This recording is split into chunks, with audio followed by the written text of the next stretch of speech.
Well, first of all, I've been really enjoying this back and forth. So,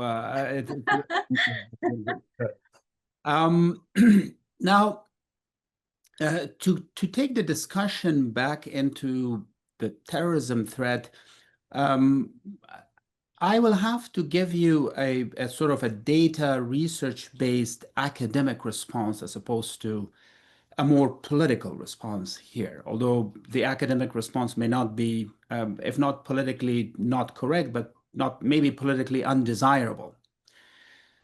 And in that, I would like to talk very quickly about the presence of terrorist groups and then the threat perception of them as exists at the present moment. Now, if we talk about the presence of terrorist groups in Afghanistan, it's unfortunately goes back a long time. You know, it goes back to the early 1980s, goes back to the war with the Soviets and the intervention by the West, particularly of the United States and Saudi Arabia, and bringing in all kinds of bad people in there and giving them a lot of money and all of that. We know that story. The point I wanted to make is that presence has continued since then. It never was extinguished. So even during the 20 years of the Afghan Republic and the presence of at one point over 100,000 NATO troops in the country, that presence unfortunately continued. We could not extinguish it. We could not completely get rid of that. And so that presence seems to still be the case, seems to be there. Not a lot of changes to it. Now, when it comes to the assessment of threats, now countries usually do threat assessment based on two main principles. I mean, you look at the intentions and then you look at the capabilities of a terrorist group. And the ideal counterterrorism measure by any country or any organization would be to address both the intentions and the capabilities of a terrorist groups in order to extinguish the threat that they are opposing. Um, if we look at that, many of the terrorist groups that have existed for many years don't really seem to be a lot of capabilities. Don't seem to have a lot of capabilities at present. Like we've always talked about the 2022 terrorist groups. I've written about that. I've done all kinds of, I think I may have been one of the first people when I was at the NSC to start with this theory of, 20 terrorist groups and et cetera, et cetera. If you look at the capabilities of all of these groups, only really two stand out with some capabilities. We have the TTP, we talked about the TTP, Taliban in Pakistan, and then we have ISKP of the groups that do exist in Afghanistan. Now, the TTP is strong, it seems to be even growing stronger, but it is really focused on Pakistan, and in Pakistan, primarily focused on Khyber Pakhtunkhwa. And if you look at their stated their objectives is very localized. It's specifically in Khyber Pakhtunkhwa. They're not even claiming farther, geographically speaking, even inside Pakistan, or let alone other countries or the region or beyond. The TTP has not had any claims to that. Then we get to ISKP, or the Islamic State Khorasan province, which has a stated objective of having global objectives, global target scenarios. And we have seen they've attacked Iran, they've attacked Russia, they have attempted to attack many places in Europe over the past few years. And at least I am aware of at least 12 cases where ISKP cells were apprehended and dismantled in European cities over the past few years. So ISKP does have that global agenda. But ISKP happens to be very much opposed to the Taliban. The Taliban have hit back at ISKP very, very strongly. In fact, the operations they have conducted against ISKP over the past 4 years have reduced ISKP's presence to only cell-based underground presence in Afghanistan. ISKP does not hold any territory right now. I'm not here. Let me be clear. I'm just saying this out of the pure research that I continue to do on that. ISKP used to have permanent presence going back to the early 2015, I would say, at least in eastern Afghanistan. But that presence doesn't exist anymore. They are now there, but cell-based, underground, smaller presence. Much of the existence and apparatus of ISKP seems to be actually in Pakistan right now, in Balochistan. Even Sanaullah Ghafari or Shahab al-Mahajir, who's the state leader of ISKP, is believed to live in Pakistan. So these are the two groups that have both the intention, but localized. ISKP's intentions would be global and some capabilities. So, um, can you hear me? Hello? You are definitely breaking there. Yeah, you're back. Yeah. Yes. We lost you very briefly for a couple of seconds. Yeah. Oops.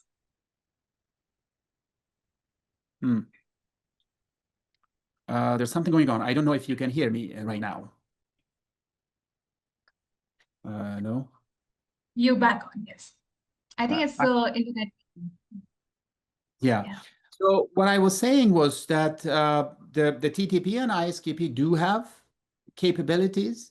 The rest of the groups, including Al-Qaeda and including the ETIM, the East Turkestan Islamic Movement, which are the Chinese Uyghurs, the IMU, the Islamic Movement of Uzbekistan, or Jamaat Ansarullah of Tajikistan, or others, don't seem to have a lot of capabilities right now. And this is something I'm telling based on the assessments that is done by the Americans, assessments that is done by the Europeans, and assessments that is done by some of the countries in the region. And it's kind of seemed to be backed by a track record over the past many years. At least I have not heard of any tangible attack by the IMU or by the ETIM or by Jamaat Ansarullah or even by Al Qaeda.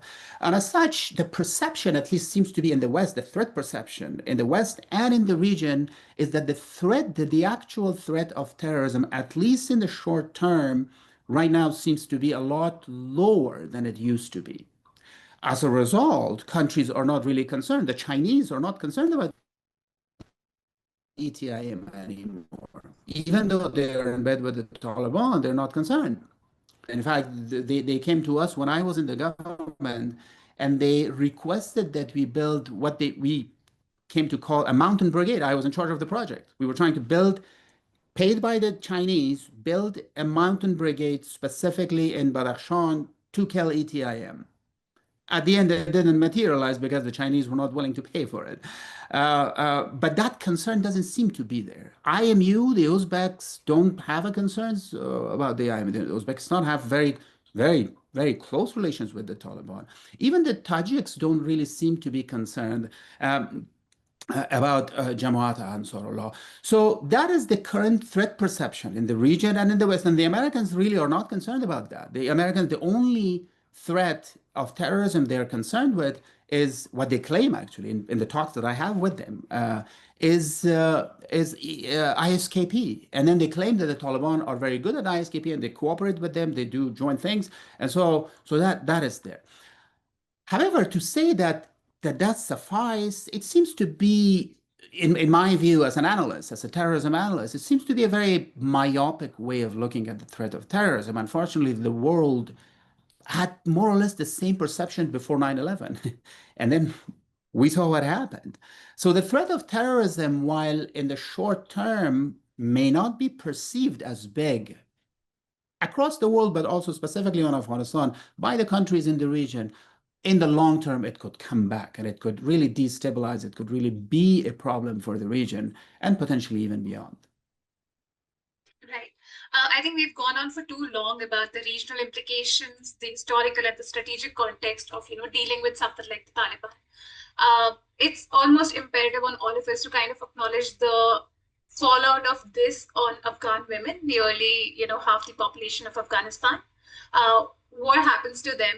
The devastating impact of engaging with someone like the Taliban, what it does, how it diminishes their struggles. And I think this is the only place on the planet where girls and women can't go to schools and colleges. Women can't work. There's the absolute requirement of having a male chaperone. I mean, initially, countries like India, even Europe, in the West, everyone was hoping that this would be a moderate rule. because that's what everyone from the top rungs of the Taliban was promising. But I think Taliban also tested the waters and they saw, okay, what if we roll out one edict and then see how the world reacts? And because the world failed to react and stop this in its tracks, we have now reached effectively a situation where women really can't step out, study, go to college, pursue any job. In a lot of conservative areas, some of the parts of the country, women can't even stand near a window.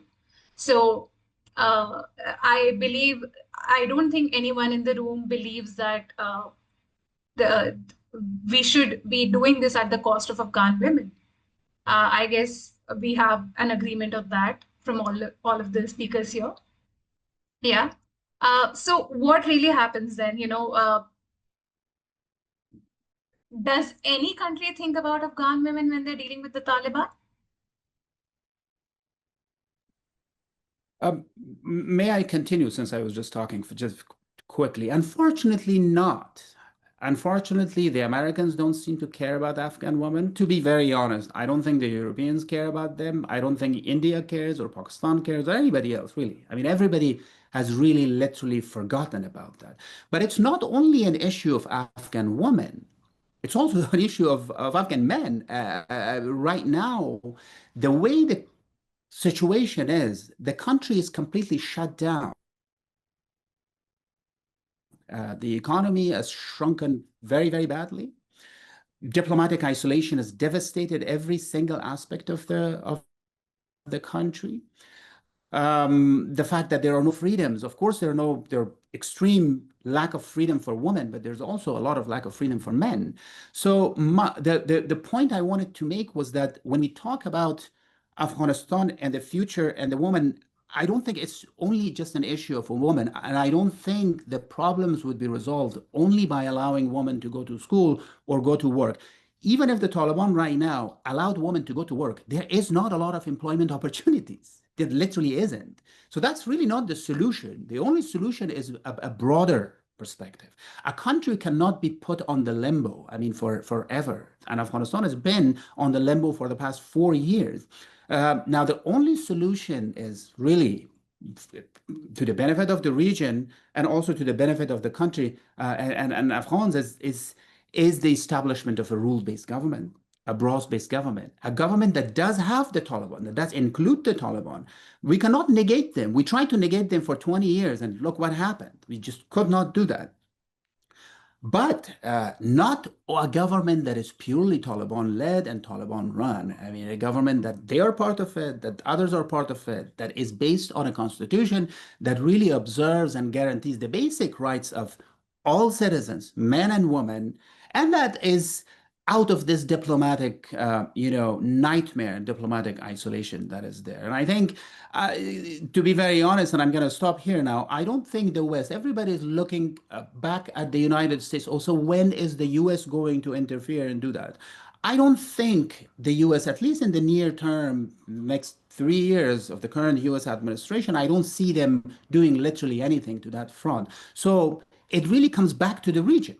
And I think if the region and India being a major player in the region, if they could spear a diplomatic effort, rally around the regional powers around it, around a common objective, an objective that benefits them all and benefits the Afghan people, I think that might get somewhere. But if you all wait there and sit there and wait for America to do something, unfortunately, I don't see America doing anything for men or women of Afghanistan.